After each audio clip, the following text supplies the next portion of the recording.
Quell, are you listening? Mom squeezes my hand as our car jerks to a stop outside the French Market on North Peters. Yes, get my pay for the week, in and out. That's my girl. Hurry now. I'll circle. She brushes my loose curls from my cheek with a cautious smile before I slip out of our '99 Civic, a junkyard find. Its blue paint dry and peeling. Before this car, it was an old yellow truck. And before that truck, it was the bus. Everywhere. But Mom didn't like not having a way to get up and go. Run at a moment's notice. So she made sure to get really good at fixing up old finds. Really good at hiding me. 14 schools, 12 years, 9 cities. Every place is the same, a backdrop I blend into. Anytime Mom gets suspicious someone might know about the poison running through my veins, she stuffs our entire life into a tiny yellow, hard-shell suitcase. It's perplexing that my entire existence can be tucked into something so small and shoved into the trunk of a car. At first, I'd stuff everything I could into my bag. Now, I just grab my tennis shoes, a phone charger, and my lucky keychain. The countless places we've moved and the blur of faces I'll say goodbye to are the white space between memories, ellipses strung between unfinished sentences. I stopped asking where we're going a long time ago. Because running's been a destination all on its own. Humid air, thanks to the roaring Mississippi nearby, assaults me, sticking to my clammy skin. The back end of our rusted hatchback blares red before disappearing around a corner. With only 2 weeks of high school left, I'm trying to work as much as I can to save up enough for the big plans Mom and I have. To finally move somewhere and stay. If a caged bird sings of freedom and a song can be a wordless utterance, a wish, a burning desire, then I sing of salty air and sand between my toes, of a home that's not a moving target. After graduation, our plan is to find some small beach town, a real beach, not like the muddy water we've been around these last 6 months in New Orleans, and blend in with the sand. Only a couple more weeks.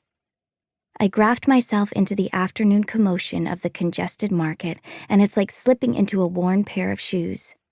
I disappear into the throng of shoppers in the outdoor pavilion with my chin to my chest, hands tucked in my pockets. Be forgettable. Mrs. Broussard should have my money for my shifts last week. She's a local confectioner whose family has been in the business of pralines since there was such a thing. The market buzzes with an energy that slows my steps. Too many people. The usual spot where Mrs. Broussard sets up her table of goods is taken up by a person peddling various levels of heat, hot sauces. My pulse ticks faster at the hiccup. I weave in and out of the crowd, avoiding curious eyes and looking for a bandana covering a head of pinned gray hair. My fingers prickle with a cold ache, a familiar sign that this curse in my veins, my Tishana, is stirring. I swallow, urging it back down, pleading with it to calm. It's safer to be invisible. It's safer to be no one. Quell? I flinch at the sound of my name. That you, girl? Mrs. Broussard waves me toward her, and the line snaked at her table parts. My skin burns, feeling her customers' stares. No eye contact. Tante Elise got here before me, yeah? Had to set up my whole show over here.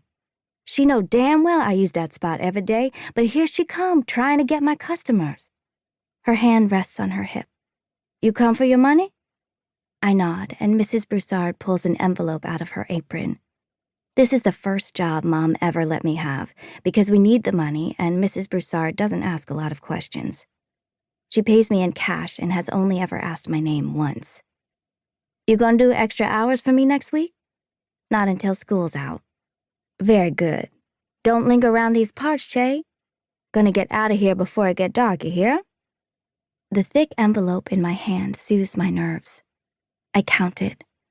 Twice. My lips curl as I thank Mrs. Broussard and turn to go. The crowd has thickened like a nice roux. Be unpredictable. A cluster of tourists lodge in the entryway and I scan for another exit. Away from the vendors, near an abandoned pop-up tent full of fleur-de-lis candle holders, is a sign for the bathrooms.